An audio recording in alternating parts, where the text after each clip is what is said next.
Assalamualaikum warahmatullahi wabarakatuh. Yang saya hormati dosen pengampu mata kuliah Manajemen Koperasi dan UKM, Ibu Vivi Indah Bintari, SEMM, dan teman-teman yang saya banggakan.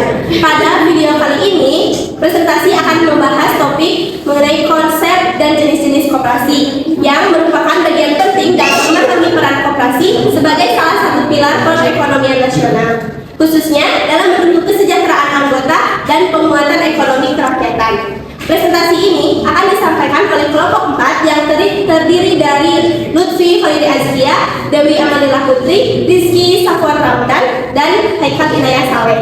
Kepada pemateri, saya persilahkan. Pengertian koperasi. Kata koperasi berasal dari istilah bahasa Inggris cooperation yang memiliki arti kerjasama atau usaha bersama. Secara umum, setiap kegiatan yang dilakukan secara kolektif oleh sekelompok orang dapat dikaitkan dengan konsep kerjasama. Namun, dalam pengertian yang lebih khusus, koperasi merupakan suatu organisasi yang dibentuk berdasarkan aturan dan tujuan tertentu, di mana sekelompok orang bekerjasama untuk menjalankan kegiatan dan usaha dengan berpedoman pada asas-asas koperasi.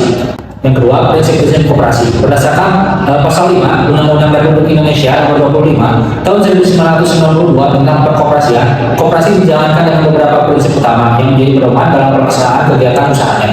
Yang pertama, keanggotaan bersifat sukarela dan terbuka. Prinsip ini menentukan bahwa menjadi anggota koperasi merupakan pilihan pribadi tanpa adanya unsur paksaan. Setiap orang yang memenuhi syarat berhak bergabung sebagai anggota, tanpa membeda-bedakan latar belakang sosial, ekonomi, maupun budaya. Anggota juga diberikan kebebasan untuk keluar dari koperasi sesuai dengan ketentuan yang telah disepakati. Yang kedua, pengelolaan dilakukan secara demokratis dalam koperasi. Setiap anggota memiliki kedudukan yang sama dalam pengambilan keputusan. Pengelolaan organisasi dilaksanakan secara demokratis melalui musyawarah, terutama dalam rapat anggota, di mana setiap anggota mempunyai hak suara yang setara untuk menentukan arah dan kebijakan koperasi. Yang ketiga, pembagian hak sisa hasil usaha dilakukan secara adil dan sebanding dengan jasa usaha. Anggota dalam bagian sisa hasil usaha dalam koperasi didasarkan pada tingkat partisipasi anggota dalam kegiatan usaha koperasi. Semakin besar kontribusi yang diberikan anggota, maka semakin besar pula bagian SHU yang diterimanya. Dengan demikian, pembagian keuntungan dilakukan secara adil dan mencerminkan peran nyata anggota dalam koperasi. Yang selanjutnya, balas jasa terhadap modal bersifat terbatas. Modal yang dimiliki koperasi tidak dijadikan sebagai sarana utama untuk mencari keuntungan sebesar-besarnya. Oleh karena itu, imbal hasil atas modal yang ditanamkan oleh anggota diberikan dengan jumlah yang terbatas dan wajar. Prinsip ini bertujuan agar koperasi tetap fokus pada kepentingan bersama, bukan pada keuntungan pemilik modal semata. Yang kelima, kemandirian koperasi dituntut untuk mampu mengelola dan mengembangkan usahanya secara mandiri dengan mengandalkan kemampuan dan partisipasi anggota. Meskipun koperasi dapat bekerjasama dengan pihak lain, keputusan dan pengelolaan usaha tetap berada di tangan anggota sebagai pemilik dan pengguna jasa koperasi. Yang ketiga, landasan hukum koperasi di Indonesia. Landasan koperasi dapat diartikan sebagai dasar atau pedoman yang digunakan dalam menentukan arah dan tujuan koperasi serta kedudukannya dalam sistem perekonomian di Indonesia. Landasan ini berperan penting sebagai acuan dalam menetapkan asas, tujuan, peran, dan posisi koperasi di tengah aktivitas ekonomi lainnya. Secara umum, landasan koperasi terdiri atas 3 jenis, yaitu yang pertama landasan ide. Koperasi adalah Pancasila. Nilai-nilai Pancasila dijadikan pedoman utama dalam pelaksanaan kegiatan koperasi agar sejalan dengan tujuan pembangunan nasional. Yang kedua, landasan struktural. Landasan ini bersumber dari pasal 33 ayat 1 Undang-Undang Dasar 1945. Yang ketiga adalah landasan mental. Landasan mental, koperasi bertumpu pada nilai-nilai kesetiakawanan dan sosial dan kesadaran individu. Selain landasan tersebut, koperasi Indonesia juga memiliki dasar hukum yang kuat, yaitu Undang-Undang Republik Indonesia Nomor 25 Tahun 1992 tentang perkoperasian. Undang-undang ini mengatur secara jelas mengenai pengertian koperasi, asas, tujuan, serta fungsi dan peran koperasi dalam mendukung perekonomian nasional. Selain itu, ketentuan dalam pasal 33 Undang-Undang Dasar 1945, khususnya ayat 1 menegaskan bahwa perekonomian diselenggarakan sebagai usaha bersama yang berlandaskan asas kekeluargaan. Oke teman-teman, materi selanjutnya yaitu jenis-jenis koperasi berdasarkan kegiatannya. Jenis-jenis koperasi ada 5 berdasarkan kegiatannya. Yang pertama itu ada koperasi konsumen, ada koperasi produsen, koperasi simpan pinjam, koperasi pemasaran, dan yang terakhir ada koperasi jasa. Yang pertama, koperasi konsumen. Koperasi konsumen itu merupakan koperasi yang di dalamnya itu menyediakan barang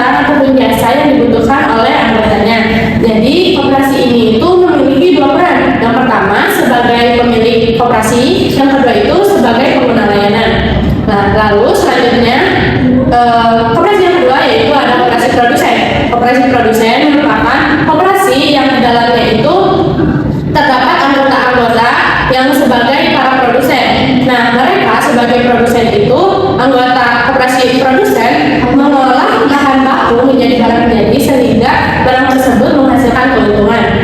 Lanjut, yang ketiga, ada koperasi simpan pinjam. Koperasi simpan pinjam merupakan koperasi yang bergerak di bidang penghimpunan dana dari anggota dalam bentuk simpanan. Dan dana tersebut itu bisa disalurkan kembali kepada anggota yang membutuhkan dalam bentuk pinjaman. Lalu yang keempat, ada koperasi pemasaran.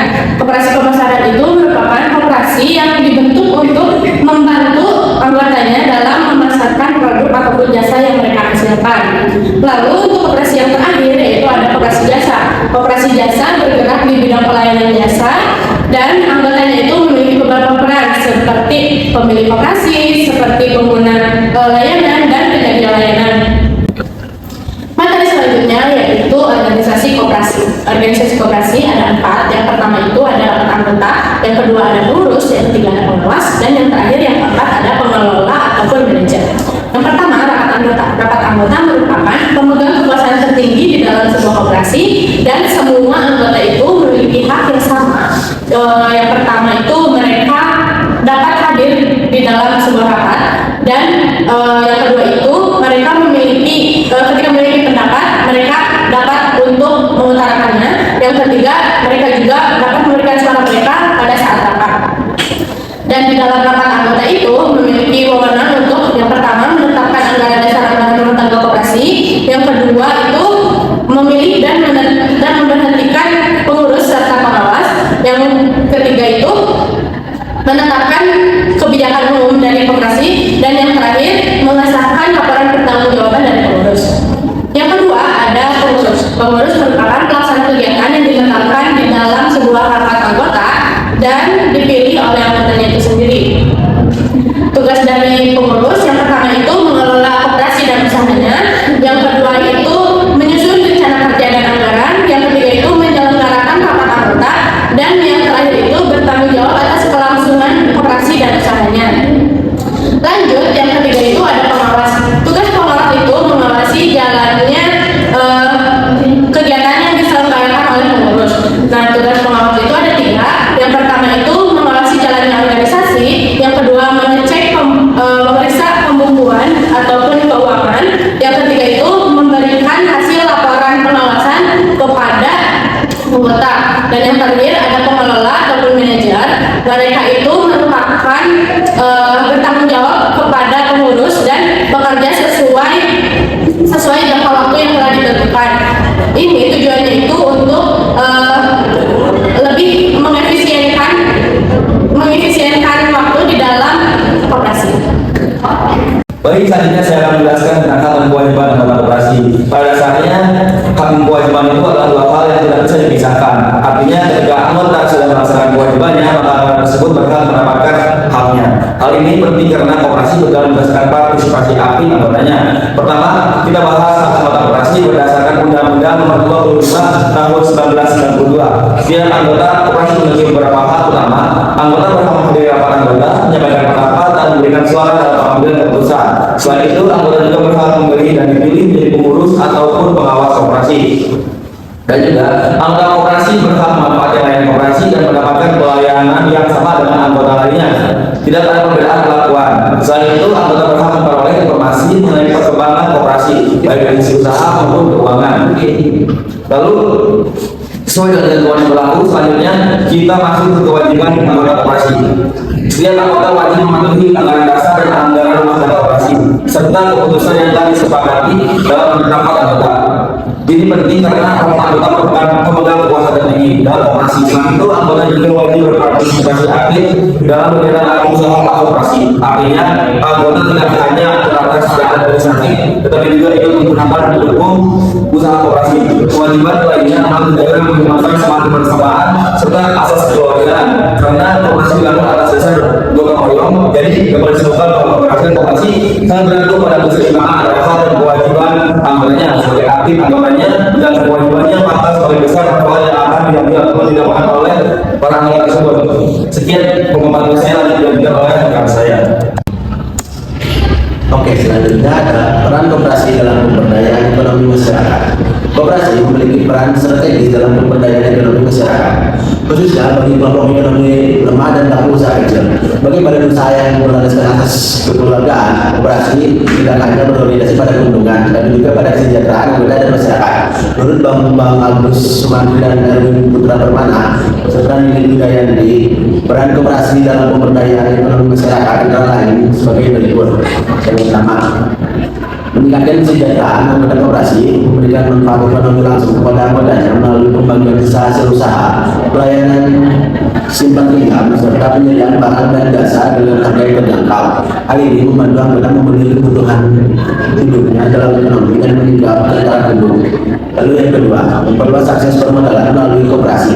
Masyarakat khususnya UMKM dapat memperoleh akses permodalan yang lebih mudah dan terjangkau dibanding lembaga keuangan formal. Koperasi semakin juga berperan penting dalam mengurangi ketergantungan masyarakat terhadap rentenir. Lalu yang ketiga, mendorong perkembangan usaha kecil dan mikro. Koperasi berperan sebagai wadah bagi pelaku usaha kecil untuk mengembangkan usahanya melalui pendampingan, pelatihan manajemen serta pemasaran produk.